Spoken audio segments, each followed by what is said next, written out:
Building in a Small Town, where we're talking to entrepreneurs, community leaders, policymakers, and more to find out how they're building things in small towns. I'm your host, Shelby Smith.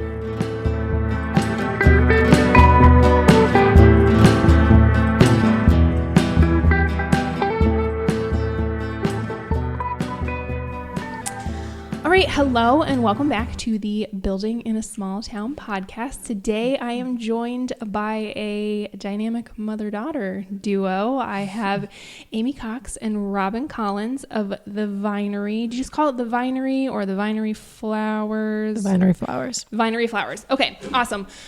So they are just outside of Nevada, between Nevada and Colo is their flower farm.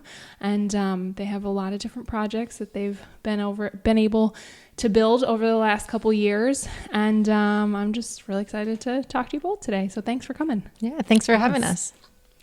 So Robin, let's start with you.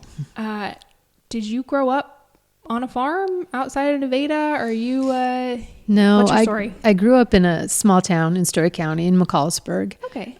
My dad was a banker. So, but I always had a garden. Always. It was the 70s. I think everybody ate out of their garden in the 70s. So yeah, I always, even as young as first grade, I had my own flower garden actually. Yeah. So it's something I just love doing, something I've always done. Did your parents have one or was it just you? The flowers were mine, but vegetables, Everyone. it was everyone's job. Yeah. They just gave you a little section and were like, go to town, grow what you want. Yeah. It was a 4-H project. Yeah. Oh, okay. That's Yeah. awesome. That's the way I feel like 4-H is the way that a lot of people, dabble and things like that.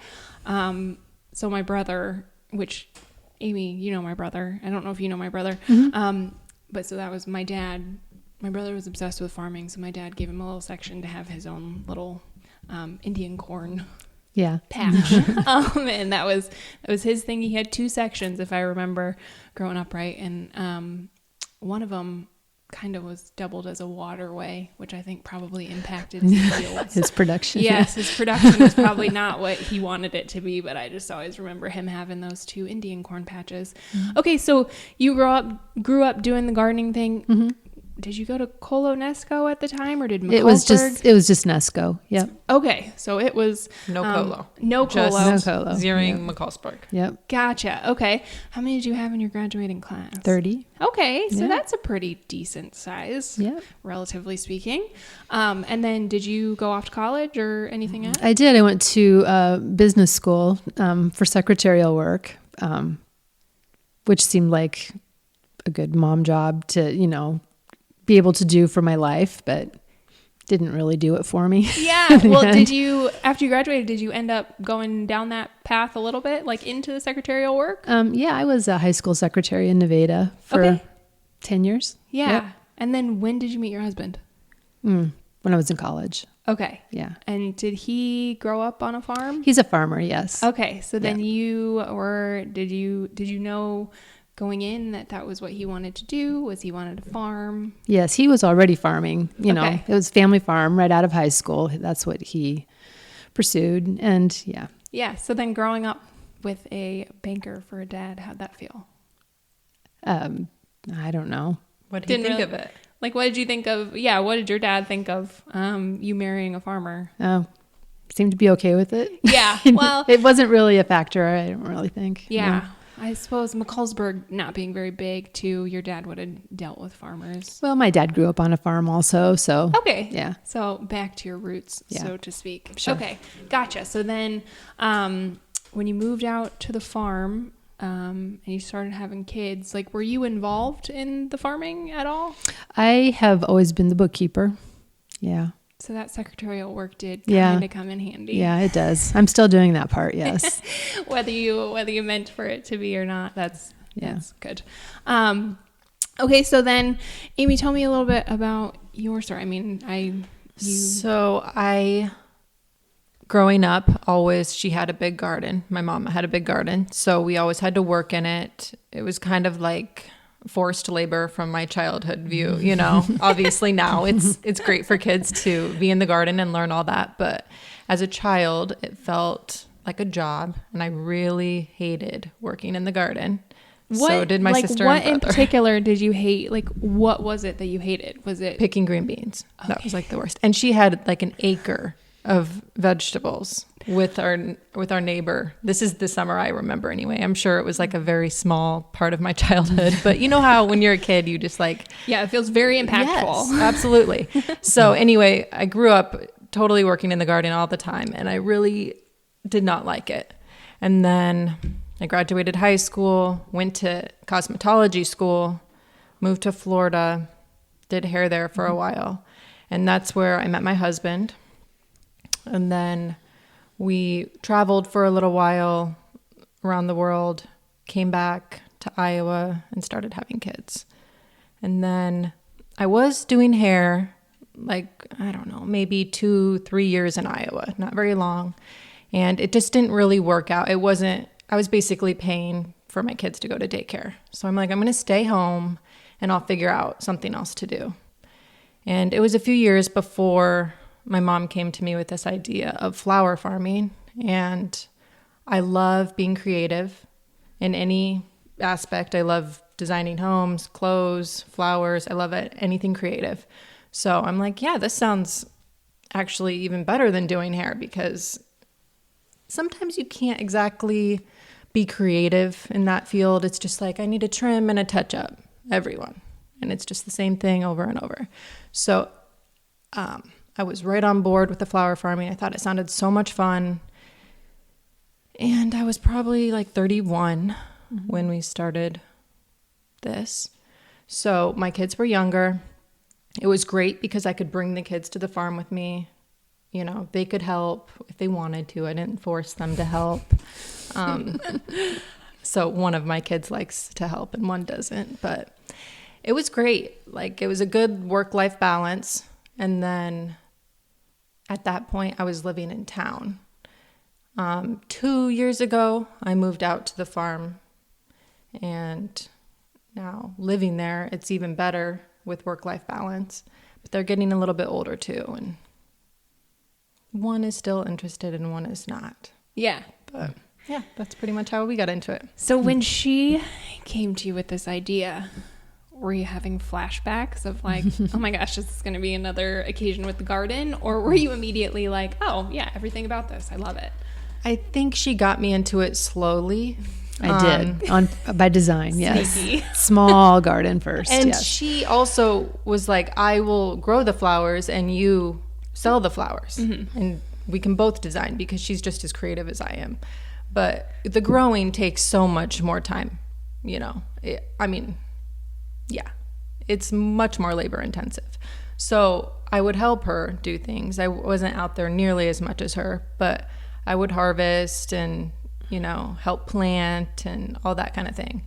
So it was like a slow process, a slow build. And I would say at this point in my life, like, I love it. I love being out there. I put on a podcast or a book tape and you can just go to your own little world, you know? It's awesome. It's a lot of working with your hands, but not necessarily with your mind.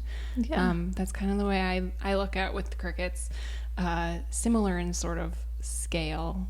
That's why I consume a lot of podcasts and books on tape like you, because I'm doing a lot of repetitive things with my hands where I need to be sort of conscious. Like, I need to not, you know. It's like a meditation. Really. It is. And so I'm working with my hands and not my mind. And so it's great to be able to, you know, consume different educational things and all that kind of thing. So Robin, what drew you into the flowers? I mean, you had this little flower garden growing up, and you had this gigantic garden apparently with a lot of green beans. Yeah. Well, In your defense, I also like green beans. Nope, somebody else can pick those. I don't know what it is about them. They're a pain. So I get it. Green beans and peas a little bit too. Maybe it's those two.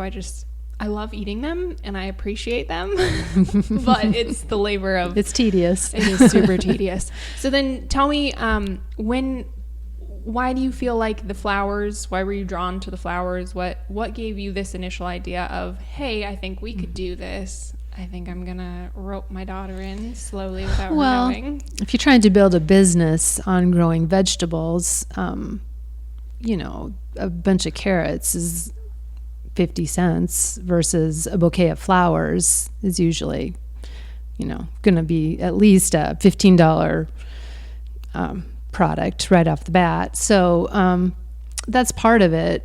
But also I just thought it fit Amy's personality a lot better. To play with flowers than to grow vegetables. Yeah. They are very photogenic.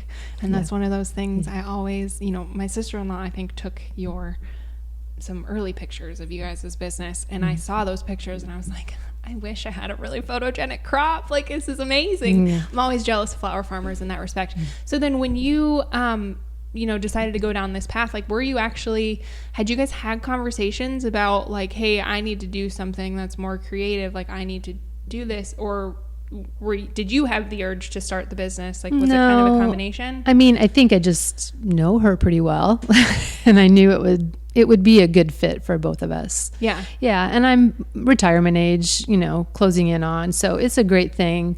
I think I'll always be the type of person who wants to be productive and not necessarily the traveling retired person. So it fits my vision of the future as well. Yeah. To be out in the garden as long as I can. Right. Yeah. That makes sense. Yeah. And you get to do outdoor work and, putting your hands in the soil. It's just, it's a different kind of therapeutic, I would say. Yeah.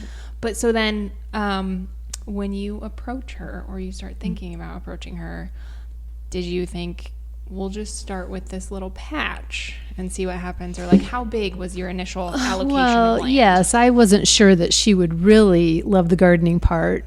And, I didn't want to bite off more than I could chew. So yeah, we took it slow. I wanted to make sure that, because I didn't want her to do it if she really didn't want to, for my sake. I wanted her to do it for herself. So let's just take it slow and see a little bit more every year. And yeah, I think we're ready to really ramp it up now. Yeah. Yeah. You've kind of put systems in place and figured out what works and what doesn't. Yes. So then that first year, who made the decision on what you were going to plant? Me. Okay. Sure. Why? Because she knew all the flowers. I literally didn't know. She was learning everything. Yes. Okay, so you had some of this previous experience. Mm-hmm. So what did you initially choose to plant? What did we grow? I remember the zinnias were the big thing that year. Cosmos. Probably like 30 to 40 varieties. A lot. And when you say varieties, you don't just mean colors, or do you mean colors? And no, different types of flowers and colors in the flowers. Yeah. All of them. Okay. Yeah. Yeah. I didn't, at the beginning, it was what's easy to grow. We had a very small space. So what will have the most impact will provide us flowers all summer long versus maybe just in the spring or just in the fall.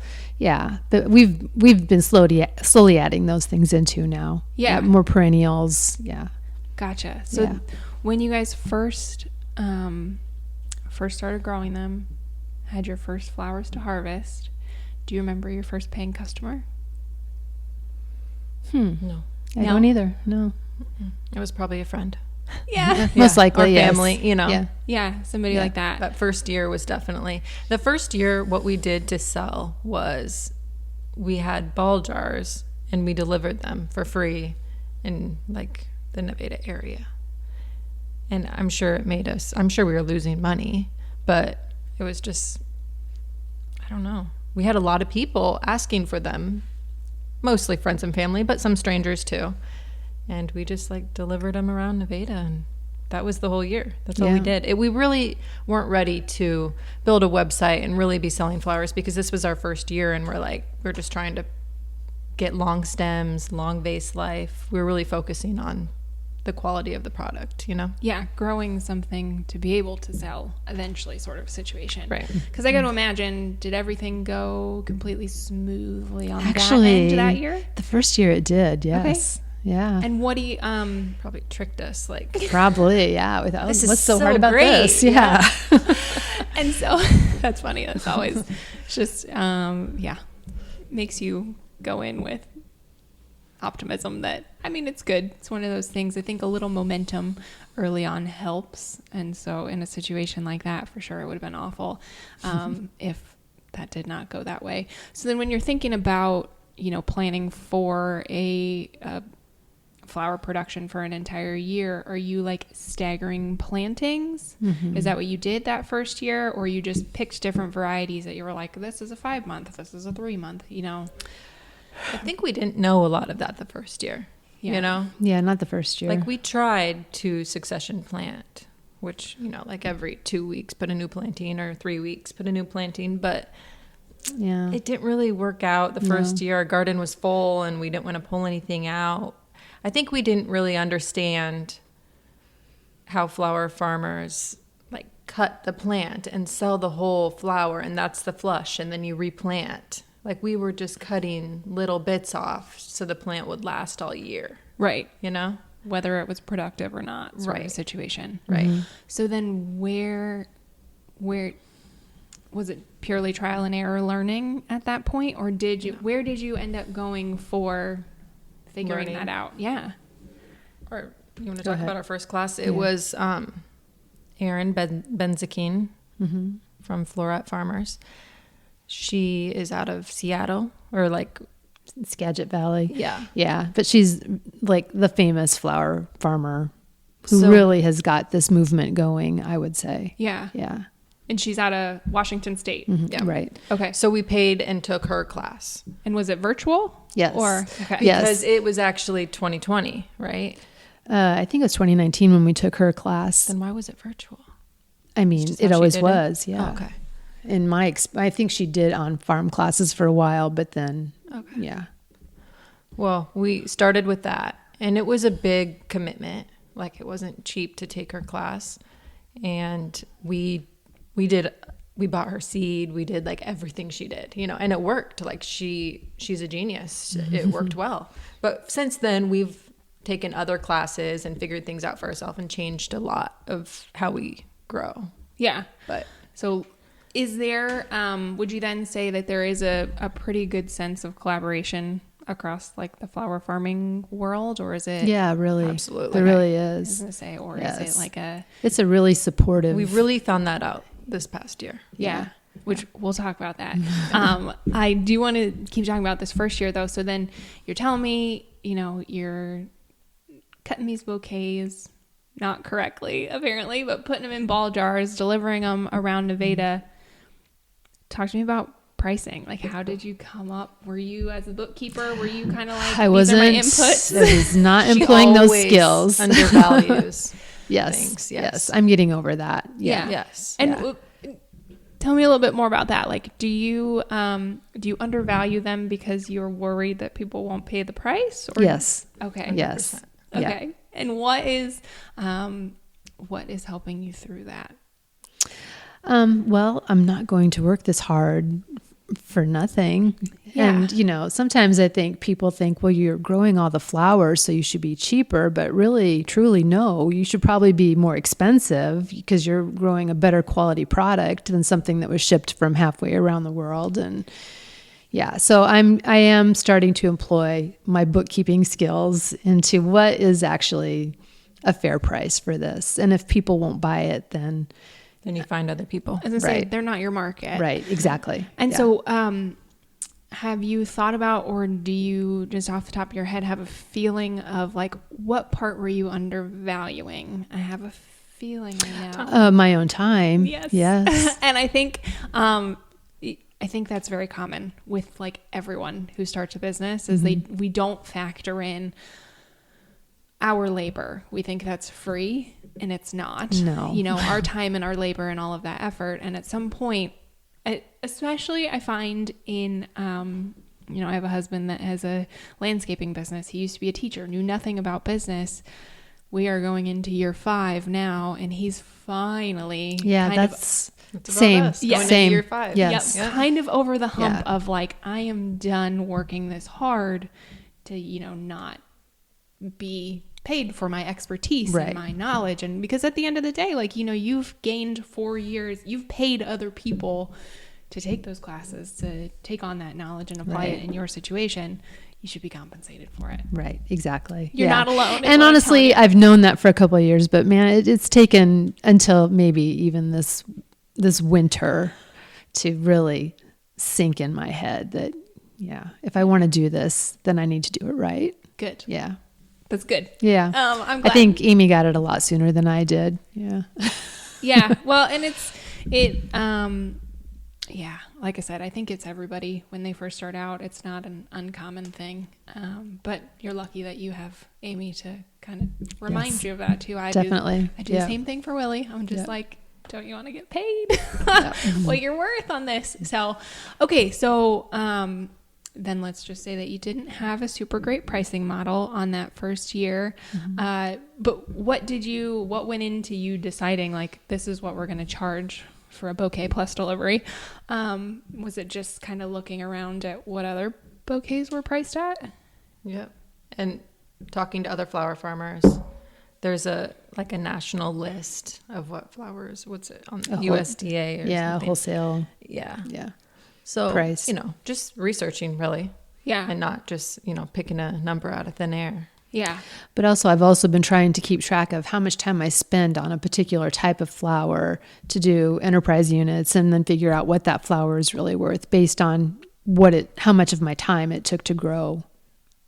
Yeah. Yeah. Cause they're not all the same. So, for example, dahlias. Exactly. Dahlias will take so much more time than a zinnia, honestly. The, Japanese beetles come out, and it's really all you do is try to fight the bug war, if you're trying not to use pesticides. Yeah. So, Yeah. they should be the most expensive flower ever if So you're growing it in really- Iowa. Now that she's doing this and figuring out what each flower is worth or what we should be charging, we're definitely we're still growing so many different flowers. So this will help us pare down what's actually making us money, what do we need to focus on, and hopefully that cuts our workload down. And You're figuring out how to optimize Yep. of essentially what Yeah, what makes sense. I can even say how many flowers we've been growing over the years, but it has to be more than 50 varieties. It's a lot of flowers. That is a lot. That's a lot. and it's fun to have all these different varieties, Yeah. but it's not lucrative. Right. Well, and it's, I think the saying is 80% of your business comes from 20% of your efforts generally. I believe it. Yeah, it's across almost every industry. So I got to imagine flower farming is relatively the same. So then that first year you said you weren't ready for a website and all of that kind of stuff. So how, did you have Instagram, Facebook, were you social media at that point? Had you named the business at that point? Yes. Okay. We named the business right away. Was that easy? No. Well, I mean, it didn't take a week, but Yeah. Who came up with the name? I did. Okay. Right? Yep. So it took about a week. Yeah. So you were Facebook and Instagram? Yeah, the I time? think so at that point. Yeah, because that's how we sold bouquets on Yeah. Instagram. Okay. So then you get through year 1, you survive it. Year 2, did you expand? Tested my memory. Did Yeah. we stay in the same garden? Year 2, we did. Yes, we did. So year 2 was very That's similar to year derecho 1. year, It was yeah. 2020. Yeah. We sold more bouquets, but still the same way. I Okay. think we did our first wedding. We did maybe 1 or 2 that year. So year 2 was very similar to year 1. To year 1. And that was partially because of the friggin' circumstances of the year, Right. So Yeah. a bouquet delivery service in 2020 would have done a lot better. It Yeah. just, Yes. you wouldn't have had a whole lot of options other than that. Yeah. Okay. So then year 3, We scaled up. Yes. okay. How much?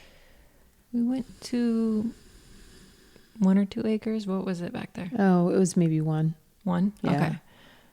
1 acre. That We moved seems- locations. Okay. Well, we kept the same garden, which the original garden is probably 100 feet by 70 Yeah. with a big asparagus right in the middle patch. So that kind of cuts a lot out, but that's typically her vegetable garden.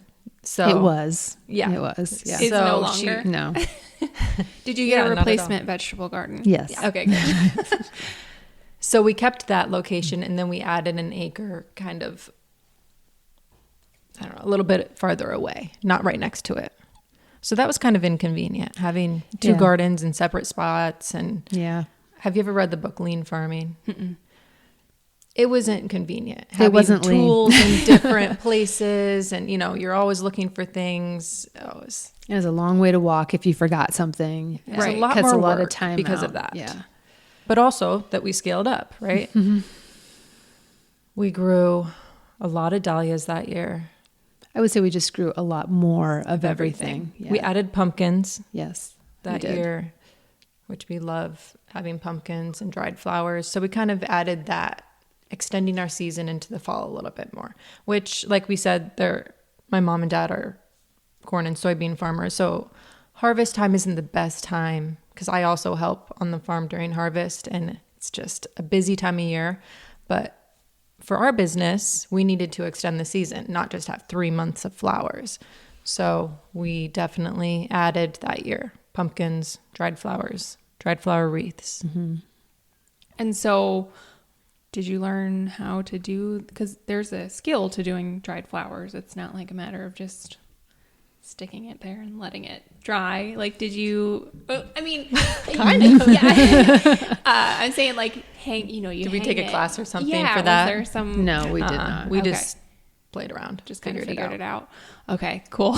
Probably did some reading. Yeah. Just YouTube's this amazing Sure. place where you can learn It really is. What can't you learn? literally anything at this point. Yeah.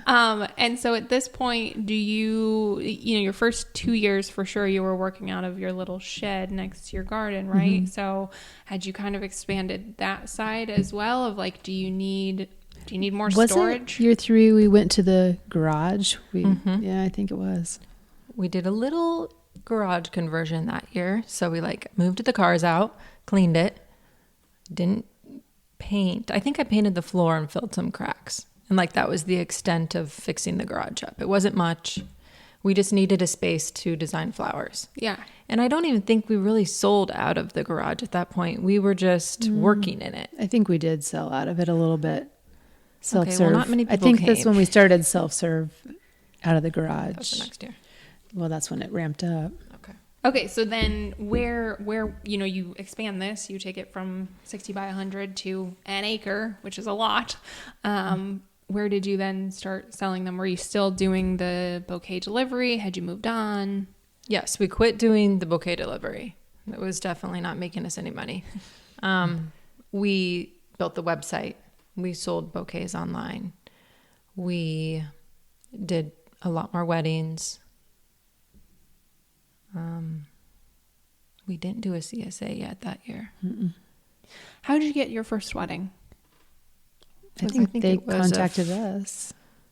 But it was a friend of the family. Okay. It was the first couple weddings. Mm-hmm. Right. And talk to me a little bit about that, about arranging for a wedding. Are the brides coming to you in the spring going, this is going to be my wedding, these are my colors? Or is it like, you know what I'm saying? I think about that from, it's very different, growing your own and supplying. Were you growing all of the flowers, or were you kind of having to piece together? How did that work?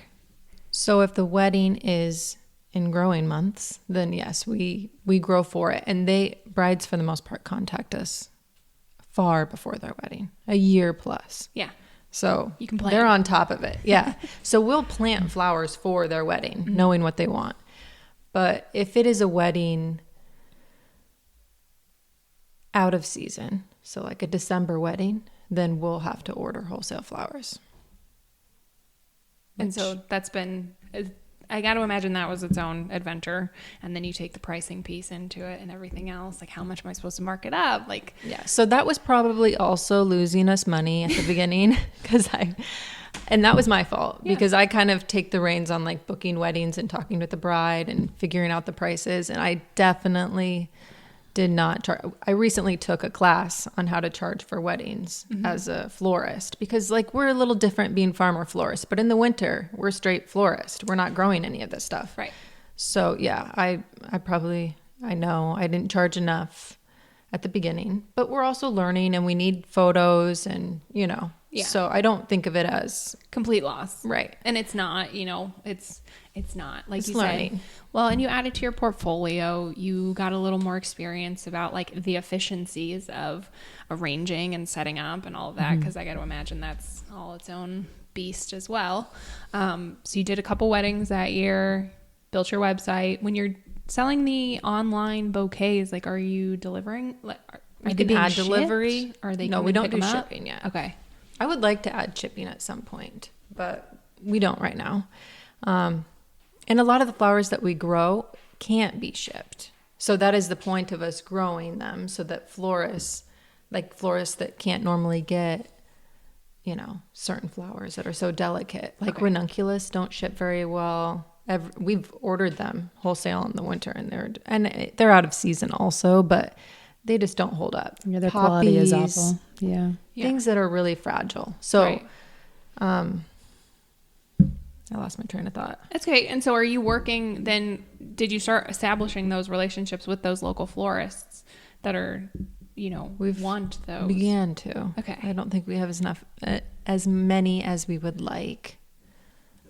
It's an avenue for growth, shall we Yes, say. absolutely. Okay. So then you, like I said, you expand, you do all of that. So then year 4, you've expanded again. Year 4 is when we really gave the garage a facelift. We built counter and we created something called a flower bar, where we just open our garage up in the morning and it's self-serve. So people can just come make their own arrangement themselves. They can come out to the farm and be in nature. And so you opened that in 23, 22. 22 was Okay. the first year. And it was a awesome, great year. We had lots of people coming out. We did yoga on the farm. We added lots of things that year. We did our first CSA that year. Did a lot more weddings than we'd ever done before. It was our most growth for a single year. Your biggest growth, biggest expansion Was 2022. Yeah. And so on the growing side, then was that all coming off of that 1 acre, or had you expanded? That year we grew our garden to 2 acres plus the original one. It's a lot of flowers. But half of that was pumpkins. Tons of pumpkins. Okay. In anticipation for the fall and Yes. extending Right. your And growing. specialty pumpkins are what we grow. The funky looking with warts all over them, or the different colored blue and white pumpkins. That's mostly what we try to. Okay. Which are grow. all Yeah. edible pumpkins. Yeah. They're squash. So tell me about that. Like, why do you decide to go down that path of the funky pumpkins? Oh, because they're more decorative, like Yeah. the flowers, and because a lot of people are growing pumpkins to sell in the fall. So You want to do something a little different. Yeah. Try and stand out. Sure. And it's what we like. If we go that's true too. Yeah. buy pumpkins, they're going to look like that. So, Yeah. You don't want just the nice jack-o'-lantern making ones per se. Yeah. They got to have a little character. I can appreciate that. So, with the flower bar, did you say you were teaching classes at that point? Yep, we did classes that year too. Yeah, we did flower arranging and some wreath classes And in the garage area. I mean, I shouldn't call it a garage. It's really not a garage anymore. It's our flower shop. It's your flower bar. Yep. And so, when did you kind of decide, I think we kind of want to teach this? Are you the main teacher? No. Or, no? Amy is the good teacher. Amy is the one Yeah. who's the teacher. Yeah. So then when did you go, I think we could teach this. I think people would enjoy this. We took some classes, just not to learn about farming, but we took a wreath class from Pepper Harrow, and we took some other little classes like that didn't even have to do with flowers, and they're just so much fun. The wine and paint classes. I love doing that with girlfriends or sister, mom. Yeah. They're just fun. So it's just something to get out, and we're out on the farm. So a lot of people don't live on a farm, and it's nice to get out and be in nature. Yeah. So then when you were designing space, did you have that vision in mind already? And you're like, we're going to set this up so that we can do this? Exactly. Good. That it's good that you had that vision. I do think experiential classes and things like that are a growing thing, and I think it's just something that people are going to continue to do and continue to enjoy. So have you done any collaborations with other businesses on that? Are you, I don't know, you said wreath making. I don't know, I feel like candle making would be a nice little compliment as well. Yep, that would be things great. that. We have a list of classes that we want to add this year, and a lot of them are collabs, but I haven't reached out to anyone yet, so I don't really want to drop any collabs. Any hints? Yeah. But yes, in Yeah. the future, this coming year, look for classes of other varieties, not just flowers. Yeah. It just, there's a lot of complementary things I feel like you can do with flowers. Absolutely. So then as you go through that year with the flower bar and all of that, like what else were you were doing weddings? Were you doing markets? I know I've seen you at a few markets. We did the Nevada market. Yeah, our We also highway did was Maxwell. last year. Our highway was under Okay. construction. Yeah. So last year, they closed down the highway in front of our house, and you could turn into our house, onto our gravel road coming from Nevada.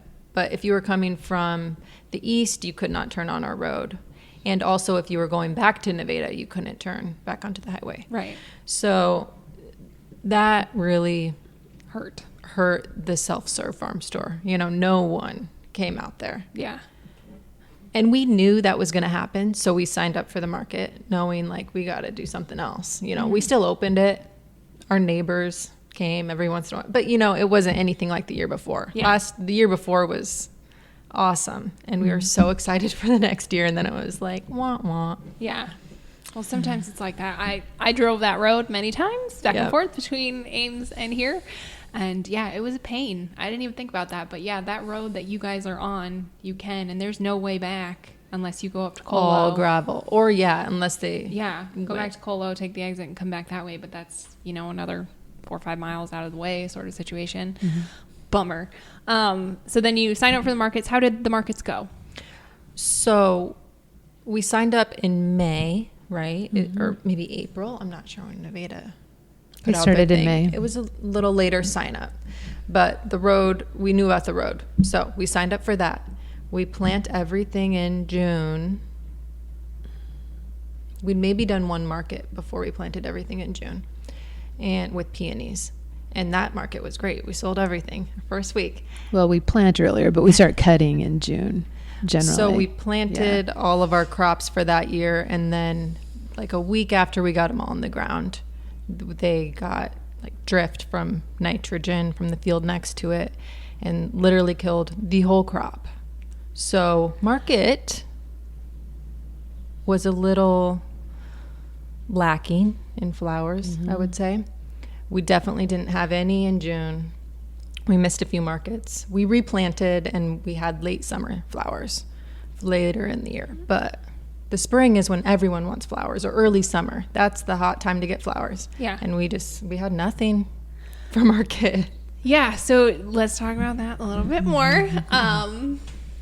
My mother and father have gone back and forth years and years about my dad spraying her garden. Seems like it's the same conversation every year. Yeah. To the point where they moved the garden last year. And my mom was still convinced that my dad was spraying the peas. We found out it was rabbits. That was what it was. Thankfully.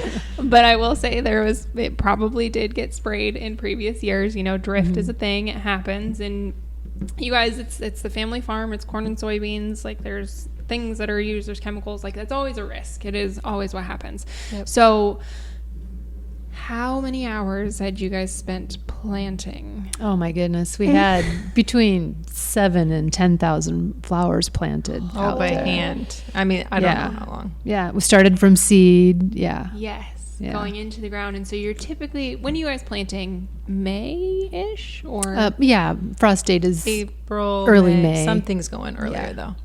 well, but- yeah, sure.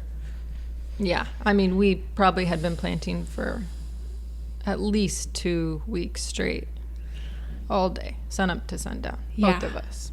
in order to get those in the ground. And so then And we were like on top by June 1st, I think was when we were done. And we're like, this is the best. Like, this is going to be the best season. Last year was Yeah. so good. We got everything in so early. We're freaking rocking it. we're sitting pretty. Ugh. And then so this was Just like that. Yes. This was beginning of June? Yes. Beginning of June. June 4th. June 4th. Not that you remember the date. So June 4th. Did you know they were spraying that day?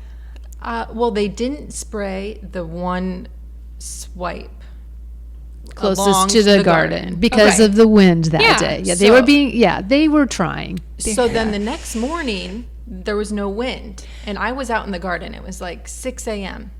And the sprayer goes by and sprays. Like, I would have said, yeah, go ahead. It's perfect time. And then just this this, like, it wasn't like a huge gust, but I could feel the spray on my skin, you know, just as he drove by, and I was like, Shit. Yeah. like, And the that's thing gonna- with that's gonna kill him. flowers, But it wasn't much. the flowers are basically weeds, you know, in a cornfield.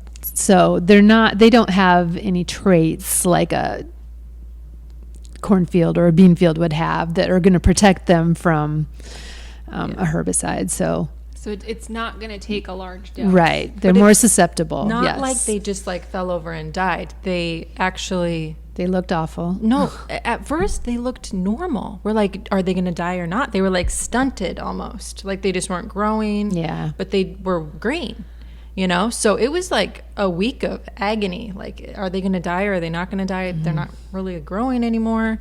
And then eventually they turned brown. They turned brown and we knew what Yeah. had happened. Mm. So it's yeah. one of those things so you feel it on your skin.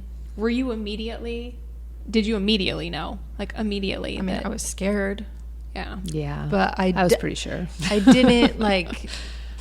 They're so tiny, you know, Yeah. like this big, and then there's the fabric that they're planted in. So, you know, maybe it didn't touch on. Like I wasn't sure at that point, but I was just like, there's Mom? that there's that impending dread Yes. of you know what's coming.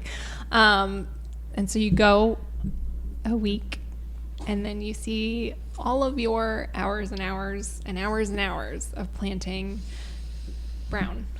Yeah. And Yeah. we are very different people, my mom and I.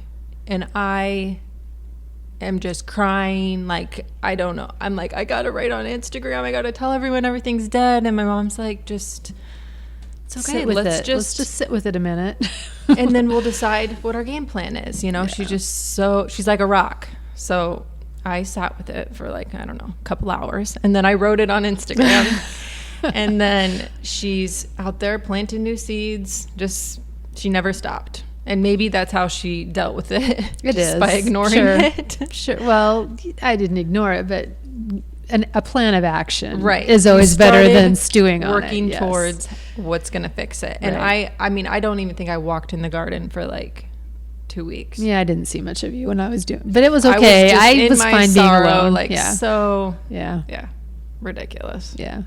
It was just me.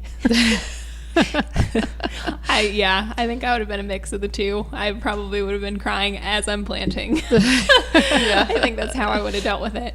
Okay, so you write this on Instagram, basically announce it to the world, and I got to imagine as you're like writing this caption, you're like, oh, we have this booked, we had this planned, like I'm gonna have to call XYZ, like I'm gonna disappoint XYZ, like all of Yeah. these emotions have to be happening as you just have this catastrophic thing that happens in agriculture. Like it's one of those things. You're not the first flower farm to get sprayed. You won't be Sure. the last. Right. Hopefully this year. Yes. Hopefully this is it for us. Yeah.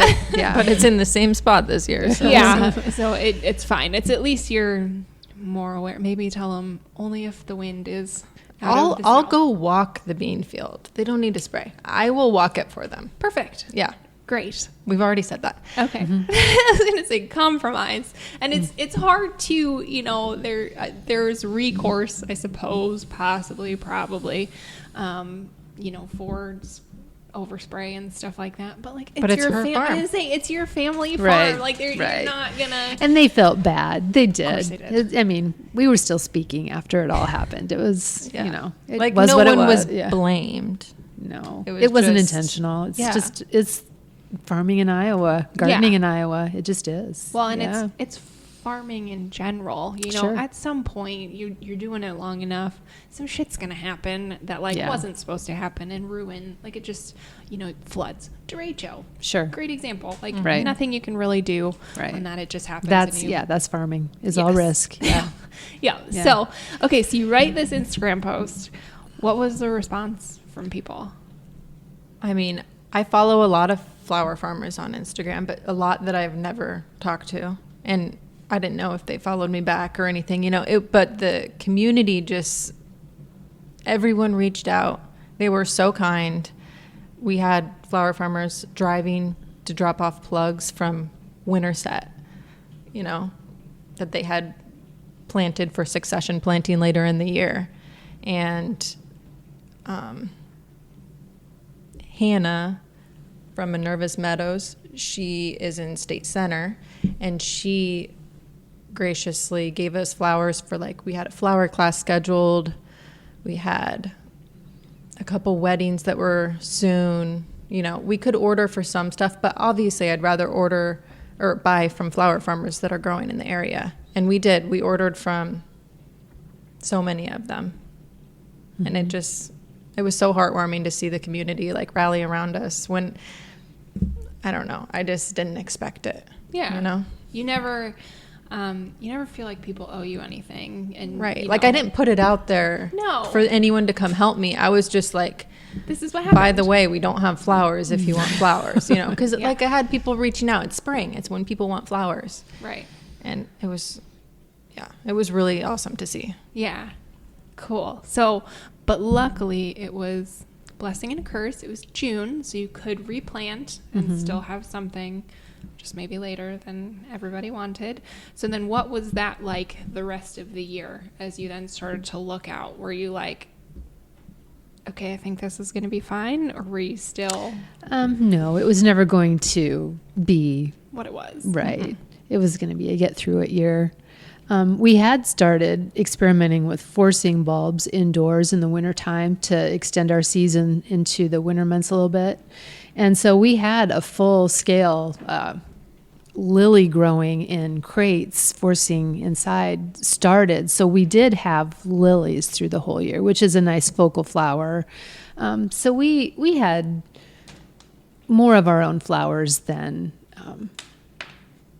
it seemed like we would have up front. And then the perennials survived things pretty good. So, yeah. But overall, I would say the season was a bust. Oh, for sure. You know. Yeah. You can't do it on one flower, right? Yeah. And we made it through. We committed. We fulfilled our commitments, and now we're on to the next year. We're done with 2023. Yep. 2023. 2023 is over. Man, that is. I take a deep breath and I completely empathize and sympathize with you, having, been through similar challenges in that way, to just put in all that hard work, have all this optimism and expectations for this year and know what it can be, to then just come up short and just not have. It's not like there's crop insurance for flowers, or if there is, we don't have it. And that was, so it was actually, I was telling my husband the story of, this happening to you guys last year, because I had seen an Instagram post. I knew all about it and everything. And he goes, well, do they not like get insured? I'm like, oh, no. Crop insurance is like corn and soybeans, and there's a whole system behind that and subsidies and things like that. I said, specialty crops, like it may be insurable, like depending, but oftentimes, like if it's insurable, the premiums are going to be cost prohibitive because it's complicated. It's not something I've looked into, and I've talked to other flower farmers about it, and nobody really has. Yeah. Not even on their greenhouses. Like when Pepper Harrow got hit by the tornado, they lost their greenhouses and they weren't insured. I don't think you can insure like a hoop house. No. Yeah.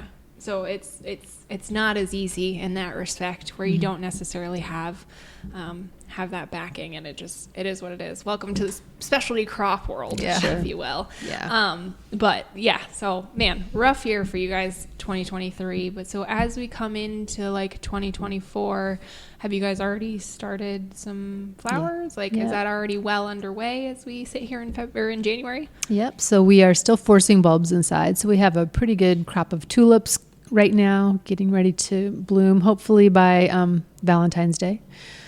Pink tulips. And then I've already started some of the seeds. Some seeds take a long time to germinate and are very slow growers. So I've started some eucalyptus and some other things like that indoors already. So tell me a little bit about, you mentioned it a few times, the forcing of the bulbs. Tell me more about that. Like, what is it? Why do you do it? So the tulips, we buy pre-chilled bulbs, and then we plant them in bulb crates. in a soilless mix, actually. In the fall, we planted them in like November, I think, end of November. And then we put them in a cooler and hold them at 40 degrees, and they'll develop a root system. So then we have to calculate when we want to take them out of the cooler to have them bloom by what date, and then we grow them under lights indoors. Okay. Yeah. So we've got the tulips going right now. We planted some lilies, hoping to have them for Mother's Day. Lilies take a lot longer, under some lights in the back of the shop where the guys are working, actually. But and then otherwise, we're just starting seeds for next spring. I'm doing a little bit of dried flower work this winter. Like to expand on that maybe for some season extension as well. Yeah. And so as you are looking at all the different varieties, I think there's one particular lily that caught my eye when you were sharing them. It's like an eyeliner lily where it's like white and then has the black. It's super cool. It is cool. So like when you're making the decisions of like what varieties are we going to offer, what ones are we going to grow, is it mainly like these are the popular colors, it seems, for weddings, or, we have this wedding, so we definitely have to do these colors. But like when you get into things like the eyeliner lilies, things like that, like where are you finding them? What makes you decide, yes, we're going to do this, or no, we're not? Yeah, there's a lot of bulb suppliers. We go through their catalogs. And yeah, I start with the spreadsheet. I want to have, like, for example, at the end of September or August going into September, I want to have Iowa State color lilies. 4th of July, I like to have some red ones. This year I have a lot of red ones ordered for Christmas time, so we can do some Christmas arrangements. So you have to order the bulbs like a year in advance. Yeah. So she's already made the spreadsheet and everything's ordered, and they'll just be shipped every other week throughout the whole year. Yeah, so when they're shipped, I have to know what color I want to be ready at what time. Yeah. So there's a lot thinking of planning. It through. Yeah. Yes. Yeah. A lot of planning that goes in it. And then, so when you're looking at the layout of your flower garden, do you call it a garden at this point? Sure. Do you call it a field? Sure. I don't know it. we seem to just call it a garden. Yeah. I was going to say, I don't know at how many acres does it then become a field. I'm sure it's a field, but we still call it a garden. Yeah. So when you're looking at like, okay, here's my 2 acres. Are you physically drawing out like, here's going to be the ranunculus? Yes, I do. Okay, yeah. and what goes where and why? I group, like there's a class of flowers that like it cool. They'll be blooming in May. I planted those last fall out in the garden, and they're going to winter over. They're biennials, but I'm tricking them into blooming the first year. So they're all in one garden. We made all our beds 36 by 36. So we just know how many flowers will plug into a row. It's very mathematical, Yeah. the whole thing. Yeah. Like one tray of plugs fits in one row. And Yeah. and we call them blocks. Each chunk of rows is 6 rows. That's 36 by 36. I've been trying to grow more perennials, so I put all the perennials in the same bed. So that bed will just always be, no extra work, not a lot of extra work in the spring. All the hot summer flowers are in Dried flowers. Yeah, they're in their own section. Vegetables. We still have a vegetable section just for us to eat. Obviously, we don't sell that. But. Yeah. Yeah. So basically what you're telling me, like, flower farm isn't just throw some seeds out in a bed and see Well, what grows. I mean, That's not the best. That's not the best plan, right? Yeah, You but can definitely do it for home growers. It's beautiful, yes. But if you're going to do it for market, like, there's significant planning and it has to be done. Right. Yes. And I want to have Well in things advance. every season. I want things as early as I can get them and as late as I can have them. And you want complementary colors blooming at the same time. Yes. Every flower takes a different amount of time to bloom.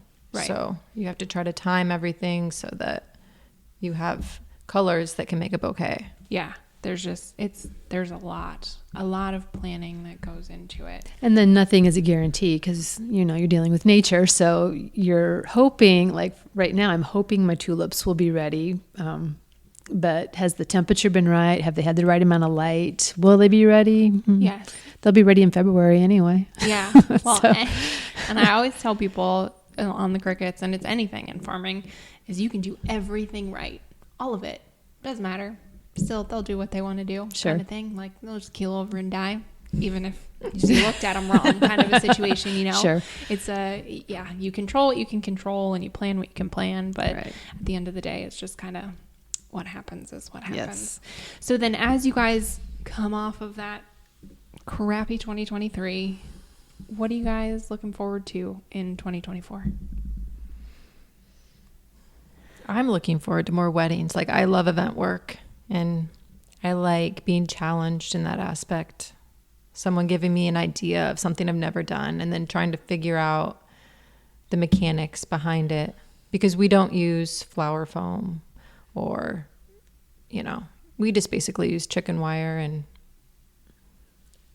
build structures and moss. And then, I don't know. Figuring out how to do something that I've never done is always fun. Yeah. In the design world. How about you?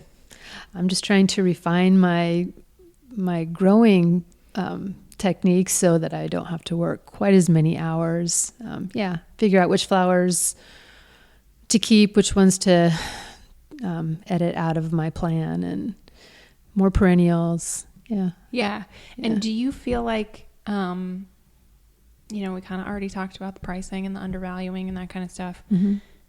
Do you feel like you would have had enough data To until do this that. year? Yeah. No, I don't, because we're not formally trained. I can see the advantage to having some education going in, but we've learned the hard way, which is how I usually do it. So, I think it's time now we weren't ready when we started 5 years ago to jump in like we are now this year. So I think we're prepared. Yeah. Yeah. So big things. Yeah. Making sure we are looking at the wind forecasts for sure. Either that or, I don't know, construct some sort of Barriers. Yeah. Cover things. Yeah. I can. Yeah. And like she said, we'll weed those rows. Give us like 24. We'll weed them. Yeah. Well, and that's, is it going to be beans this year? No, it's corn this year. Okay. Well, then there's no need. Just let them roll. Just it's 24. It'll see be, what happens. Yeah. It'll be fine. Worst case, you could go down and hand spray if you really had to or something. Yeah.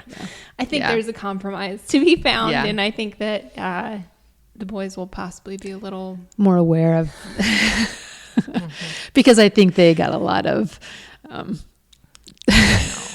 felt kind of bad. harassment after over I that. posted it. Yeah. Like, I didn't even blame anyone in the post, I don't think. Yeah. But they got hit up a lot about it. I'm sure they did. Well, Yeah.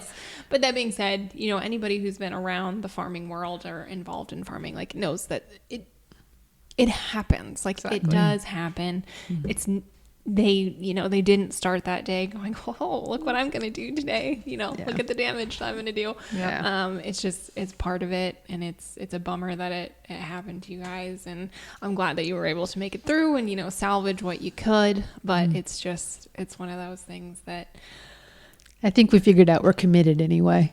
Yeah. We stuck with it. So. And, we had so many great years, honestly, before. Yeah. In the growing part of it. Right. So it's bound to happen. yeah. Right. Well, and also maybe you just Hopefully need to not. make, Hardships are normal. Yeah. and maybe that's a sign that you need to take over a big section there.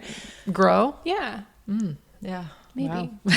I don't know if we can with those two. Might have to get a little more mechanical in some of the things and that, but that's all right. True. So is there anything else that you want to let people know? Anything else you have coming up? Do you have classes coming up, or is that something to be expected then? Classes aren't posted yet, and CSAs are probably going to go live this next week. So in February. So you can sign up. Yep. So you can sign up for CSAs. We have 3 different CSAs, a spring, summer, and a late summer. And it's just a weekly bouquet of flowers. We'll have multiple pickup locations. And we are going to do a market again this year. I think we're going to go not to the Des Moines market, but a market in Des Moines. Just to try something new, expand our network a little bit. Yeah, and see what works and what doesn't, sort of Yeah. a situation. Awesome. Okay, so if people want to get flowers, follow along, book you for a wedding, any of the above, where should they go? thevineryflowers.com, or you can follow us on Instagram. It's the Vinery Flowers as well. And you can look for tulips soon, because hopefully they'll be blooming for Valentine's Day, but no promises. Stay tuned on Instagram and we'll see. Awesome. Well, ladies, thank you for sitting down with me and sharing the story of the Vinery and how it came to be. I really enjoyed the conversation. Thanks for having us. Yeah, thank you. Of course.